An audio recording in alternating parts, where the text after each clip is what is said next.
everyone. So today we will be discussing clinical case scenario on the topic of brain death, rather death by neurological criteria, which is the new terminology which is being promoted rather than brain death, which is a bit misleading. So I think some of you might be appearing for exam tomorrow. Thanks for joining in, even if it's a last minute. Hope it will be useful for your exams. So you all know the ground rules. Let's go directly to the scenario today.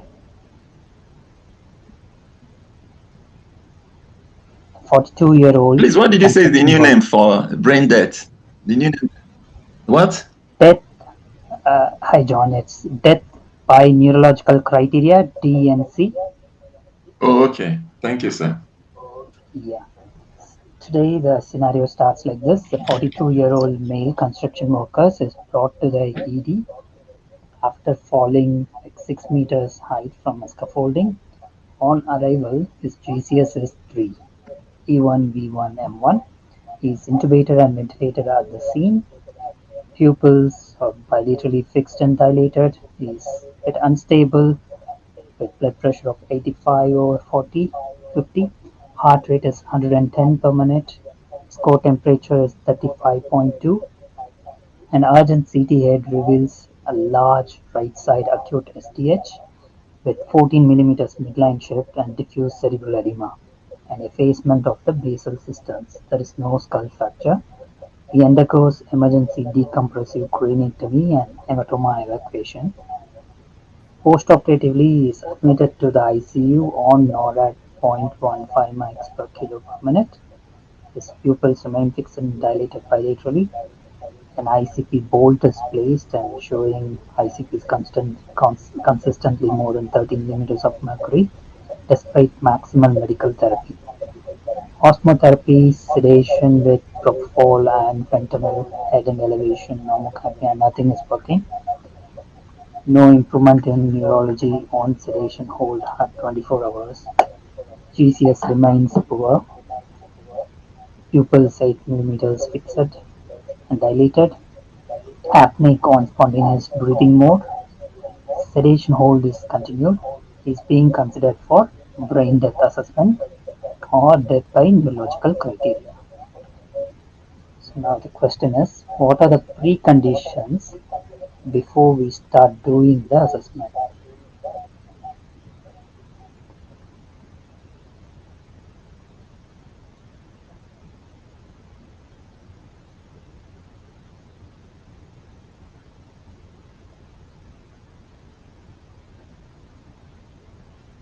Anyone ready to answer?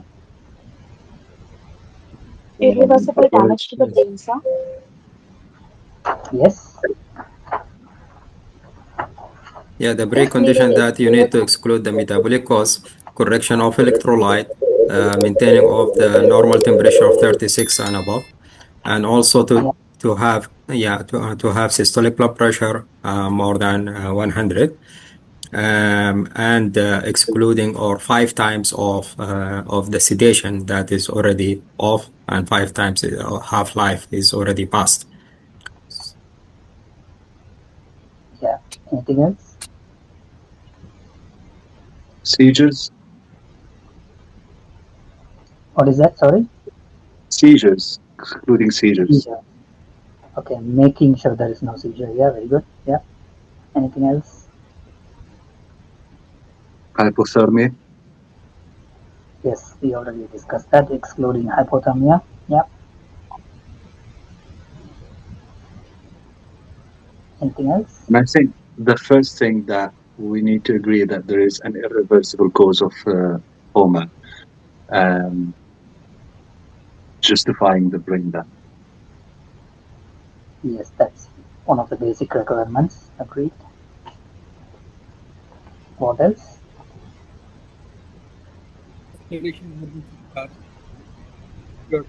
Sorry? Ruling out metabolic cause, such as Metabolic causes, yeah, like? uremia, Mm-hmm. carefully, please. So sodium, potassium, so not less than 110, not most 160. Potassium not less than 3. Magnesium as well. Must be normal, and phosphate. There must be no drugs. More than half-life to drugs or reverse the drugs. Yeah. Toxicology screening. Anything else?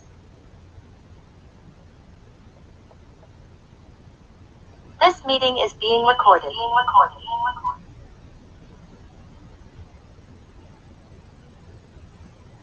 Yeah.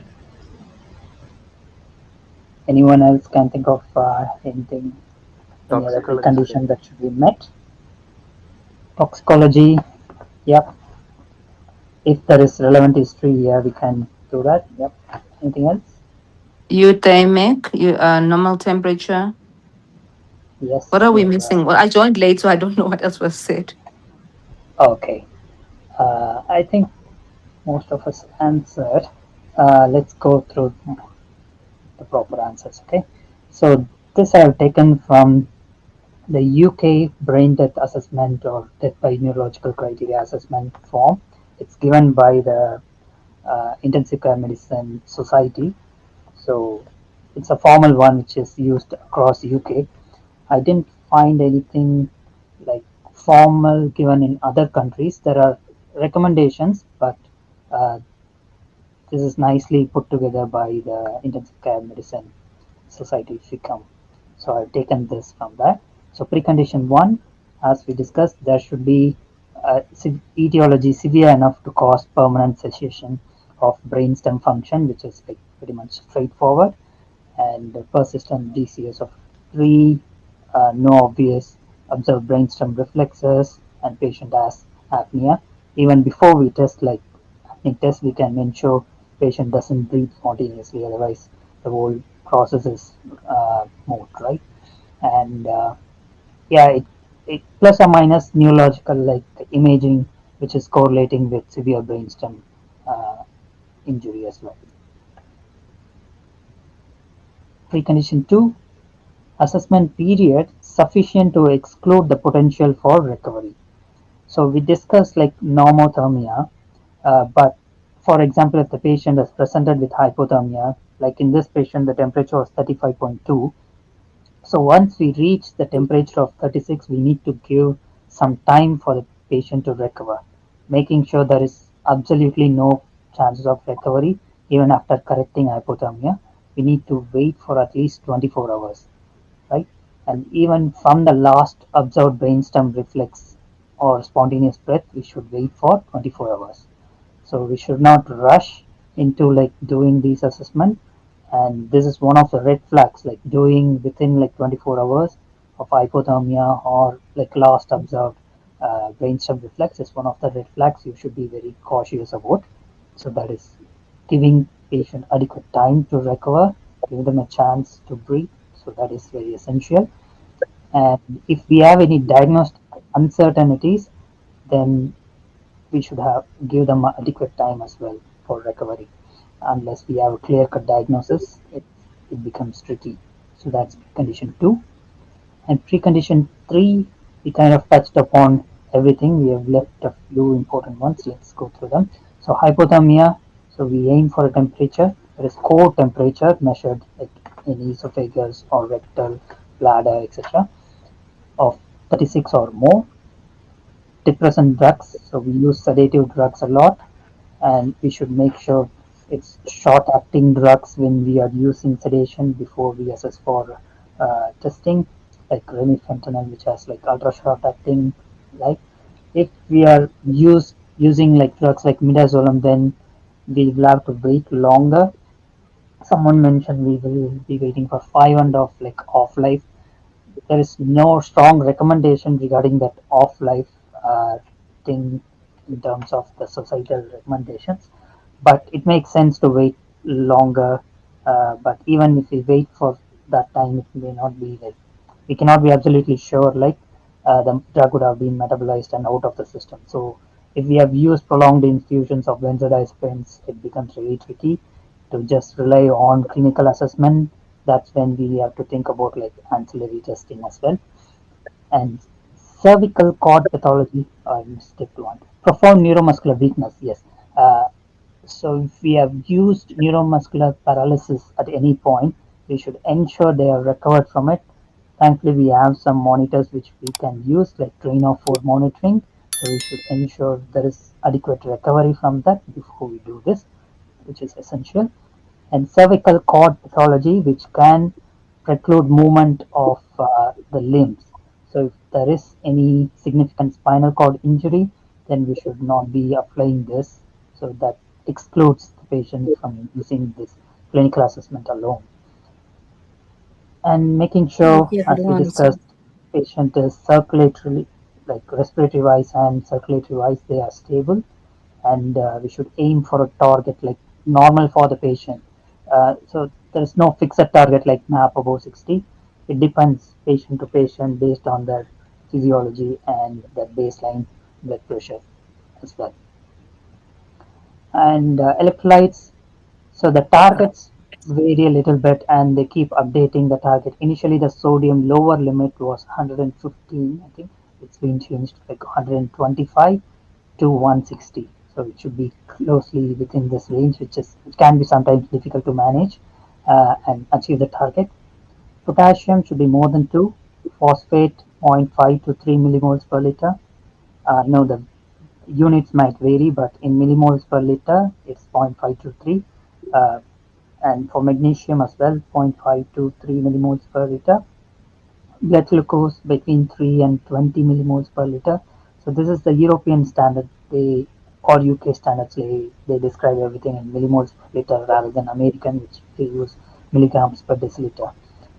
And we also, somebody mentioned uremia, and even hepatic encephalopathy, ammonia can cause such pictures. So if the patient is having like suspicion of high urea or ammonia, we should ensure they are in the normal range, give them adequate time to recover from once the urea and ammonia normalize, then we can proceed with the testing. And endocrine abnormalities, uh, for example, somebody with severe hypothyroidism, it's a possibility of myxedema coma is there. So in such cases, we should ensure like we are testing for those tests as well. So these are the possible confounders which can cause confusion with low GCS, right?